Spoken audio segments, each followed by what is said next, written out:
Hai semuanya, jangan lupa like and subscribe ya. Hai semuanya, udah lama banget ya kita nggak pernah cerita-cerita lagi. Udah vakum cukup lama tuh, berbulan-bulan. Nah, di kesempatan kali ini mumpung lagi senggang, aku akan cerita beberapa pengalaman aku atau beberapa pertanyaan kalian dari Instagram, dan akan aku ceritain satu persatu. Nah, aku akan mulai jawab pertanyaan. Ada yang nanyain, Ci pernah main jelangkung nggak? Terus yang ditanyain apa? Nah, ini percaya nggak percaya, aku pernah satu kali main. Itu aku masih SD kayaknya. Waktu itu kondisi lagi mati lampu. Terus teman-teman koko aku tuh pada datang ke rumah, lagi pada main.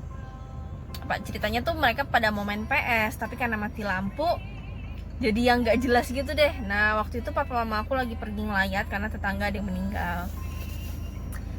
Entah gimana dan idenya siapa aku juga nggak tahu. Akhirnya mereka ngajakin, yuk main jelangkung yuk, iseng-iseng gitu. Terus ada yang nanya, emang bisa aku tahu caranya, gitu gitulah. Ya udah deh, buat tuh di kertas A B C D segala macam, pakai pensil. Terus ya manggil gitulah, nyanyi manggil gitu. Sebenarnya aku tuh waktu itu ya nggak percaya ya. Aku ngerasa nggak mungkin lah gitu. Akhirnya ya aku yang bilang, udah aku aja yang megang pensil, aku mau nyobain karena aku penasaran emang beneran nggak sih gitu. Nah, entah ada angin apa, tiba-tiba itu kita lagi diam semua dan ada angin kenceng masuk ke dalam rumah.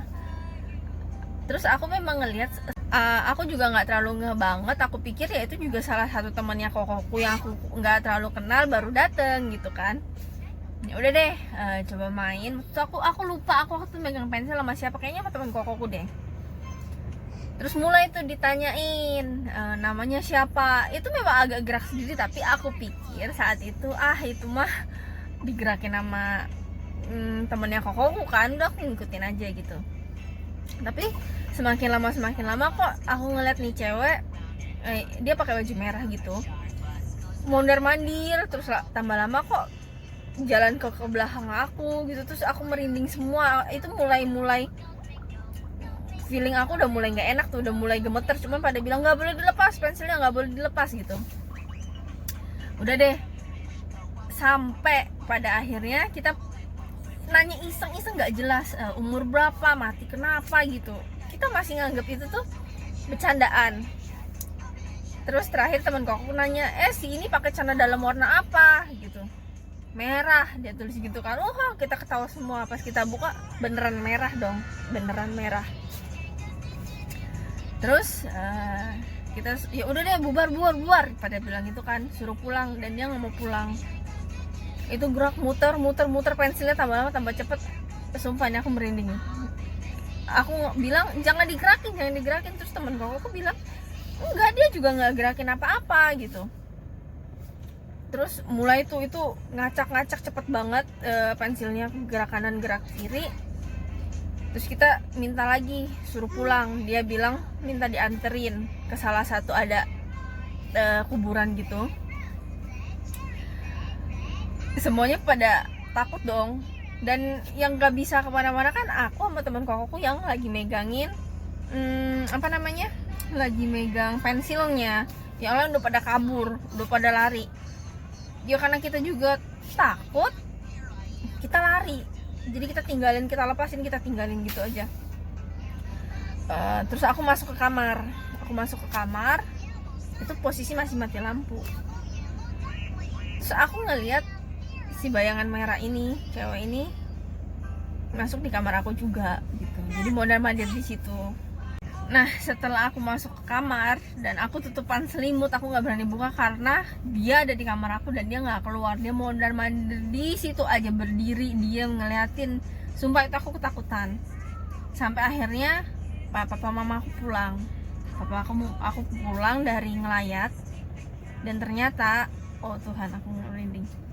Dan ternyata papa aku ngelayat tetangga aku yang meninggal itu cewek. Dan itu ternyata yang kita panggil.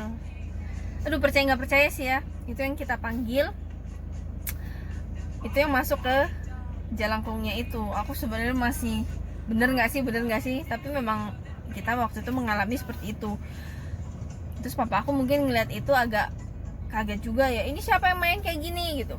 Ya akhirnya disembayangin, ya udah akhirnya itunya dibakar, udah kita nggak boleh lagi main itu, dan memang udah nggak mau lagi sih main itu. Nah terus ada yang nanya lagi, Ci ada nggak sih pengalaman horor di asrama yang bikin susah tidur berhari-hari? Ada. Itu pertama kali aku pindah, kita lagi ngungsi kan, asrama lagi diperbaikin kan, kita ngungsi ke asrama kayak wisma pelatih gitulah, itu di samping musola, kita di atas, belakangnya itu apa sih bisa dibilang tuh rawa-rawa gitulah, rumah warga gitu kan, tapi rawa-rawa gitu. Nah pertama kali pindah situ memang udah tahu tempat itu serem, cuman kan mau nggak mau karena kita harus pindah. Terus di situ tuh aku ada dua kamar itu, satu kamarnya diisi 3 orang, satu lagi 2 orang. Di kamar sebelah itu Kak Grace sama Gloria. Di kamar yang aku Cibutet sama Civita. Tapi posisinya itu kalau Cibutet sama Civita itu setiap malam mereka pulang, jadi mereka tidur di rumah, jadi aku tidur sendirian. Oke, malam pertama aku langsung bilang ke mereka, jendela yang samping musola aku nggak mau itu kebuka, pokoknya ditutup aja, karena aku ngelihat di situ ada cewek, ada yang mungkin kuntilanak ya bisa dibilang, dia duduk di atas pohon mangga, ya duduk aja di situ gelantungan dan ngeliat ke arah kita, dan itu serem, sumpah itu serem. Kalau buka pintu belakang juga liatnya rawa-rawa gelap, terus ada rumah gede, rumah kosong gede, dan aku beberapa kali ngeliat ada di situ rame dan lagi pada ngeliatin ke kita semua dari dalam rumah tuh rame, padahal rumah itu tuh nggak ada penghuni. Jadi bisa dibilang cukup horor di situ. Nah, oke, malam pertama Cibutet sama Civita pulang, aku tidur sendiri. Aku udah serba bingung tuh sebenarnya, bisa nggak ya, bisa lah, pasti bisa gitu. Si Gloria sama Kak Grace kan sekamar, jadi tidur di sebelah. Dan nggak memungkinkan aku tidur di kamar mereka karena kan cuman ada kasurnya pas-pasan. Akhirnya ya mau nggak mau nanti kalau pertandingan kan juga aku pasti nanti sekamar pernah sendiri, jadi aku harus memberanikan diri. Akhirnya aku tidur sendiri, aku ngadep ke dinding. Aku ingat banget aku selalu ngadep ke dinding. Pas aku tidur, aku ngerasa ada orang di sebelah aku yang lagi tiduran. Itu di kasur, di sebelah situ berarti di kasur tempat Civita tidur. Jadi pas aku lagi tiduran, terus aku ngeliat di situ ada yang duduk di ujung kasur di situ. Setiap kali kalau aku tidur sendiri pasti ada di situ, nggak mungkin nggak. Nah nanti entah tiba-tiba ya hilang ke arah ruang tamunya atau ke arah jendela yang arah pohon situ. Terus juga pernah juga lagi sendirian nggak ngapa-ngapain, bunyi keran air, terus bunyi orang mandi pakai gayung di situ, dan itu benar-benar bunyi orang mandi. Pas ke situ lantainya kering dan nggak ada orang mandi. Nah ini ada yang nanya lagi, Ci ada nggak pengalaman yang bikin teman-teman Cici ketakutan gara-gara mereka ngeliat? Ada. Jadi waktu itu di klub, aku masih di klub itu tuh kita latihannya selesainya malam, dan itu malam Jumat. Aku inget banget itu malam Jumat. Pas kita mau ke asrama kan kita naik tangga dari samping, dari luar. Sebelum naik tangga itu aku masih stretching segala macam, tiba-tiba teman aku tuh iseng, semua lampu dimatiin, gelap gulita. Aku takut dong, kaget gitu kan, karena memang di situ ada juga. Jadi pas mereka bercandaan gitu nggak lucu, aku teriak gitu. Itu aku udah agak kesel tuh, udah aku biasa lagi. Aku naik ke atas tangga. Habis itu aku ngeliat ada di seberang itu kan kantor, ada bayangan lagi terbang ke arah kantor situ, lagi terbang. Terus teman-teman aku pas aku bilangin gitu, mereka bercandaan, mereka lari duluan dan pintunya dikunci, ditutup. Aku di luar jadinya. Bercanda sih memang. Terus aku bilang jangan bercanda ya, aku bilang gitu, jangan bercandaan kalau kayak gini, aku bilang gitu. Udah aku cuma sebatas itu doang. Ya udah deh, mandi, makan, terus tidur. Aku waktu itu sekamar sama Lulu. Jadi si Lulu ini juga yang dari tadi ngisengin aku.